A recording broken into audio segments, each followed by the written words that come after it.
In the late 1980s, Taiwan's consumer goods exporters, the shoe people, the clothes people, the toy people, they start moving their production off the island, over to Southeast Asia or across the Straits to China. By the mid-1990s, they're pretty much gone. I mean, they still have an office here in Taiwan, but most of their production is being done elsewhere. The mid-1990s is when the electronics industry starts moving more of its stuff offshore, and now most of its production lines, at least as far as assembly is concerned, are located abroad, and in particular, they're mainly located over in China. So in the last few years, that's gradually been changing. They moved across to a number of different places in China, and you can find big electronics factories down in the Pearl River Delta area, and Shenzhen or Dongguan, near Hong Kong, that area. But mainly they moved across the strait over into the Yangtze Delta area. The Yangtze Delta area, that's the Shanghai region. And they go there by 1994, according to official statistics, there's more Taiwanese FDI going into the Yangtze Delta than is going into the Pearl River Delta. And by 1994, again, according to official statistics, as far as they go, the electronics industry is now a more important source of FDI going from Taiwan to China than the more traditional consumer goods industries. You go into Shanghai area, that's the Yangtze Delta area, partly because the central government wanted you to go there. The central government wanted to build Shanghai up as the economic center of the country. And so you go there, you're probably going to get a better reception from the government. Another thing about the Shanghai area is you get a better educated workforce. That may be important for people that are in computers and electronics. Okay, you have more educated people there. You have more people there that you can train to do managing or eventually become engineers in your company. The electronics industry did not move into Shanghai itself because Shanghai was very expensive, as far as land is concerned. So they started looking at the smaller cities around Shanghai. There, the land is cheaper, and these cities are, hungry for investment. So they're easier to deal with. Okay, you can negotiate with them, and they'll give you lots of good perks. So what happens is the Taiwanese eventually settle in a cluster of counties just inland from Shanghai. Suzhou, it's this old historic city in the Yangtze Delta. Kunshan, another county close by that, and Wujiang.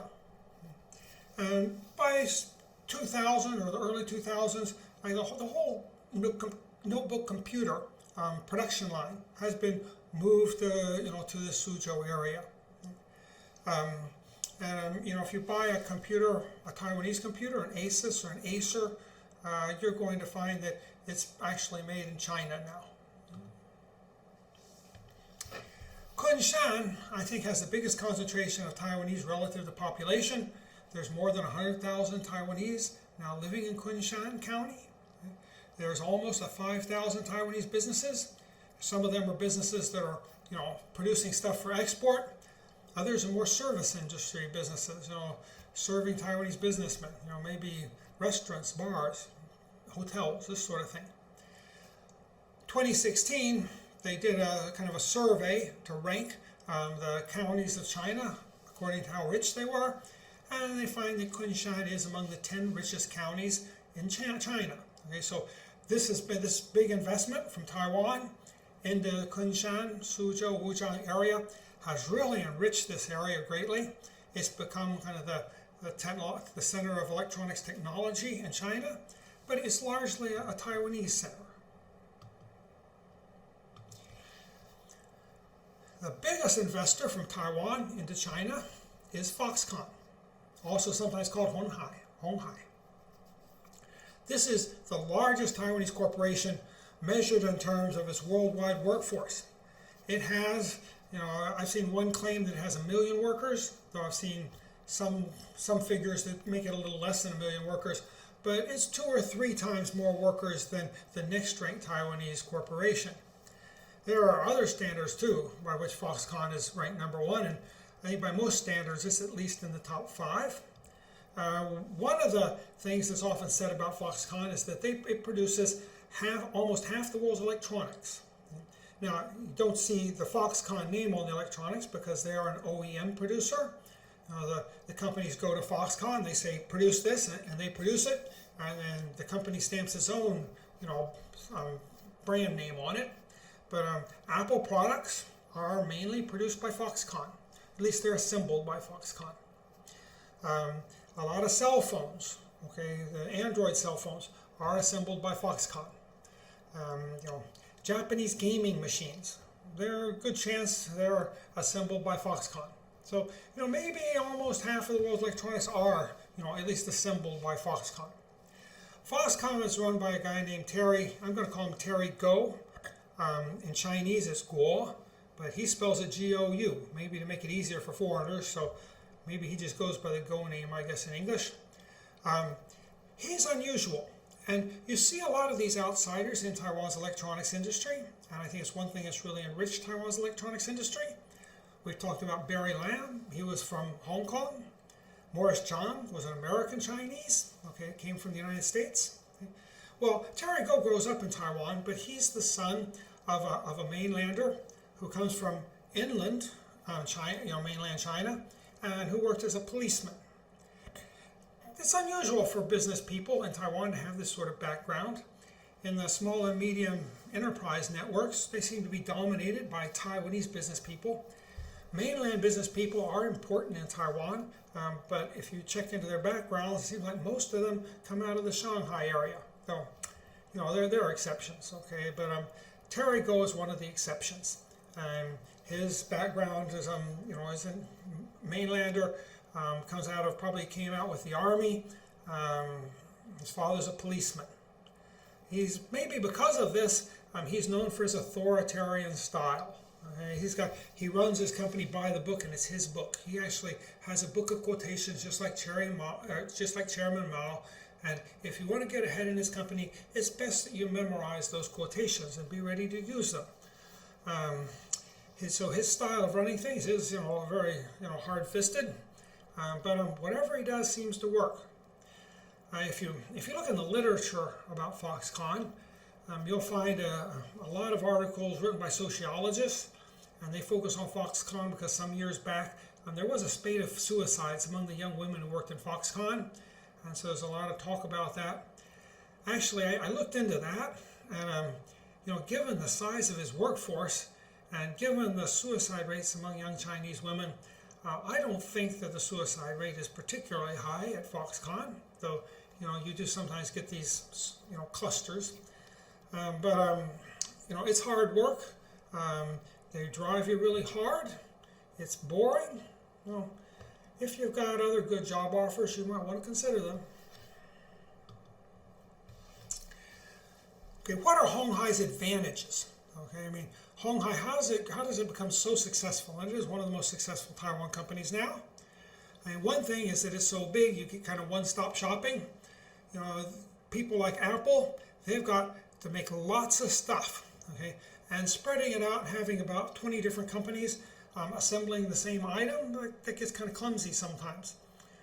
Foxconn can do it all for you. They can take as big an order as you can make, and almost any type of order in electronics, they can fulfill it. So there's an advantage there. I think the most important advantage maybe for Foxconn, though, is the negotiating power. You're big.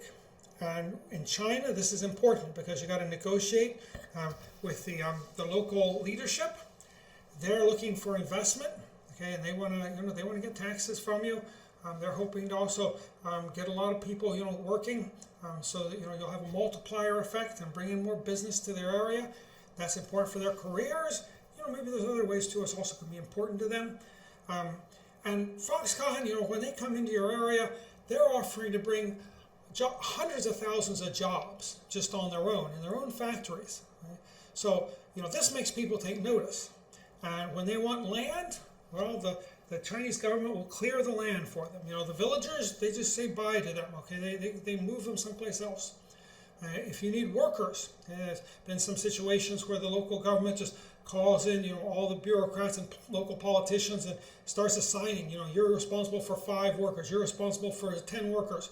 And, they've got to find the workers to bring to the Foxconn factory, by some means or another. Okay? So Foxconn, it's so big, they have a lot of negotiating power, and so they can get a lot of stuff done rather cheaply. Okay? Foxconn was established in 1974. I think it was very small back then, maybe about a dozen people. And I think their first task was maybe buttons, making buttons for, I don't know if it was gaming machines or TVs, I forget which it was. But when they were in Taiwan, they did okay. But I don't really think that they were looked at as a particularly successful company. Their success was mainly made in China. Okay?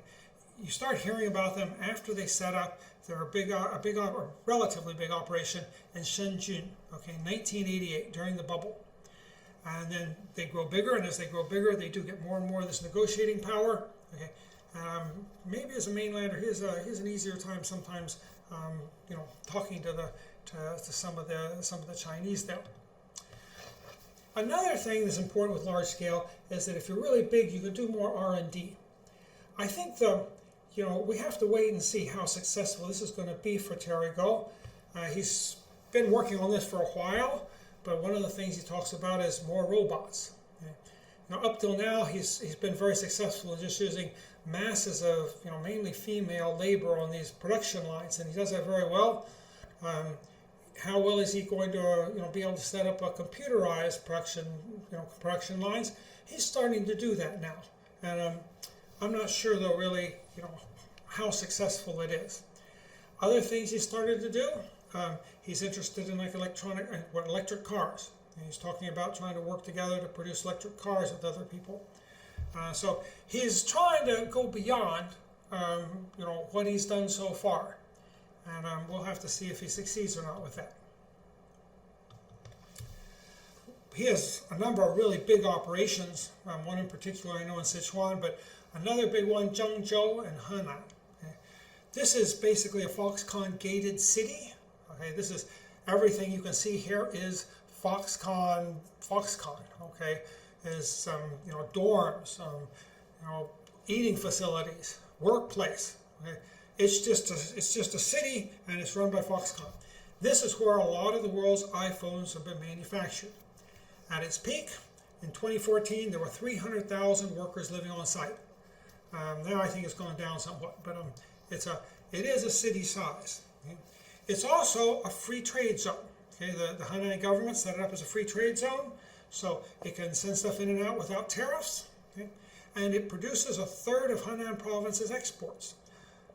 So you can see how important the size is. He comes in, a third of the exports of this big province are now done by Foxconn. And so, of course, you're going to take Foxconn very seriously, and when they have certain needs, you're going to try to meet those needs.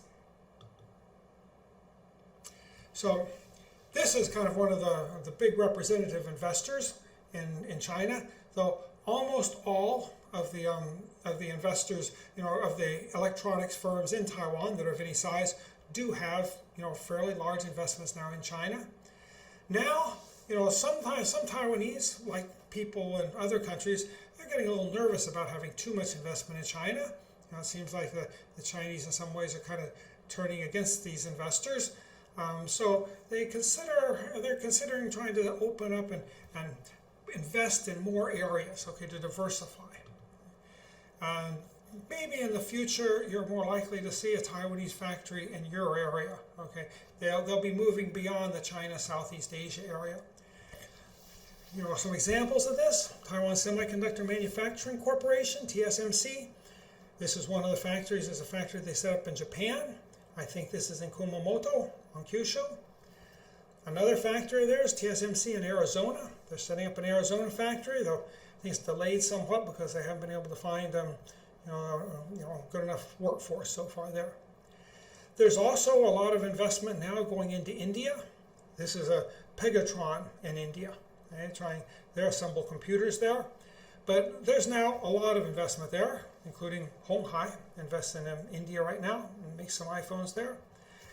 If you hang around the top universities and the science parks in Taiwan, you'll see nowadays there are a lot more Indians there than there used to be, and there is a lot more stuff going on between Taiwan and India. There's Indians coming to college here in Taiwan to learn electronics, and there's also in the science parks some of the Indians that have learned semiconductor technology in India. If they have trouble finding jobs in India, they can come here and work in Taiwan. Honghai, as part of their research and development program, I think, has bought in Sharp. Sharp used to be one of the most innovative Japanese companies. They were, I think, the first Japanese producer of TVs. They also were the first to kind of popularize the calculator. Okay, that became so important to Taiwan. But in the last 10 or 20 years, Sharp has fallen on hard times. And so they were having trouble, and Terry Go, bought them. Okay, so now Sharp is kind of part of the Foxconn empire. And I think maybe the main thing he's interested there is, kind of their research and development, kind of the new technology that they try to work on. Honghai also is developing factories in Europe. Okay, and here you see a factory in the Czech Republic. Okay. They not only have a big factory in the Czech Republic, Terry Go has a huge residence there. I think it's a 17th century chateau, complete with a golf course and a bunch of other stuff. Just a huge kind of one-man resort. Okay, so if you're in the Czech Republic, you might run into Terry Go sometime. So Taiwan's network of business, business network is expanding and expanding throughout the world at this time. Back home in Taiwan, you can see this is manufacturing as a percent of GDP. I guess it's probably manufacturing value added, as a value added in manufacturing as a percent of GDP. You can see what was happening here, after the 1990s. Okay, actually, manufacturing as a percent of GDP was probably at a height, kind of maybe in the middle 1980s.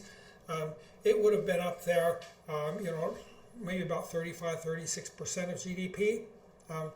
You can see from 1991 to 2001, okay, there was a decade where Taiwan lost a lot of its manufacturing. It went down from about 32% of GDP down to about 24% of GDP. That's about relative to GDP, that's a loss of about a quarter of the manufacturing. But then after 2001, something unusual happens. You start seeing manufacturing growing back. And now, at least in 2018, okay, manufacturing has recovered about to where it was in 1991. It's not up as high as it had been in the 1980s, okay, but it's recovered very nicely. Now this is just manufacturing, though, as a percent of GDP. There's another way to look at manufacturing. That's kind of the percent of the labor force in manufacturing. And here what you can see is that in the 1980s, okay, that was kind of when there was kind of a peak. Okay, I guess it gets up to about 35% of the labor force is in manufacturing. Okay, that really falls. Okay, it falls down to about 27%. Okay, by the late 1990s, and it stays low. So you can see manufacturing as kind of value added, part of GDP, gross domestic production. The production is growing back now. Okay, it's getting better and better, but jobs are not coming back. What this indicates is that the manufacturing now in Taiwan is becoming more and more capital intensive. Okay, so it does use some labor, but the labor it tends to use is more high-skilled labor. Okay. Low-skilled labor is not used much in these factories anymore. Another thing about the manufacturing in Taiwan now is it is also very energy intensive. Okay, if Taiwan wants to continue, down this road, they're going to need lots of power, and frankly, I'm kind of skeptical that the sort of power projects they're talking about now, as far as say wind and solar are concerned, will ever give them the sort of power that they'll need if they want to continue developing in this direction. Okay. More low-skilled workers, these workers without an engineering degree, they've tended to move now more into services, and you have a kind of a booming service industry in Taiwan, I hope that most of them will be able to find reasonable jobs in this sector. The managerial class, though, of Taiwan, has tended to move overseas. There's maybe 1 million Taiwanese living in China. I mean, that's a huge part of the workforce. And many of these people are more management types. Okay? So this is one kind of problem you see in Taiwan. Lots of workers, the managers are scarce. So, if you can be a good manager or a good entrepreneur, okay, Taiwan might be a good place for you. Okay, because you have lots of cheap workers out there because there's too few people hiring them. If you're though just a worker without special sets of skills, Taiwan might be kind of a hard place for you to get along in now. Okay, and that's becoming kind of a problem. Capital also, has been kind of moving abroad. Okay, that a lot of the capital stays in Taiwan, ends up in things like real estate. A lot of the capital though gets invested in other places. In the long run, this can be good. Okay, Taiwan could become like one of the centers of the world economy. Okay, with its web expanding out, covering the globe. In the long run, this could make Taiwan a very rich, important place in the world. In the short run, though, there are a lot of people that are kind of struggling right now. We might talk a little more about that in the next unit. But this is what's happening in Taiwan's electronics industry. Again, assembly has moved across the straits. There's also now, a lot of the research and development, okay, at least the less sophisticated research and development has also moved across the straits because Chinese engineers are a lot cheaper than Taiwanese engineers. More and more is being done there, and there has been some integration into the Chinese economy with Chinese companies, but still mainly it's kind of an enclave where Taiwanese tend to work with other Taiwanese companies. This has been, this expansion of electronics has happened mainly abroad. Here in Taiwan, though, there is a recovery, and it's a recovery based more on the capital-intensive production because property rights really aren't that well respected in China. You worry not only about your factory being at risk, but maybe intellectual property rights as well. Okay, so still a lot of research and development, a lot of the more capital-intensive, energy-intensive big production, things like semiconductors, that's still being done here in Taiwan. Okay, in the next unit, I want to just look a little bit at Taiwan today and say a little bit about Taiwan in the future. Okay, of course, we don't know what the future is going to bring, but some of the things we might think of when we're trying to figure out how the Taiwan story is going to continue.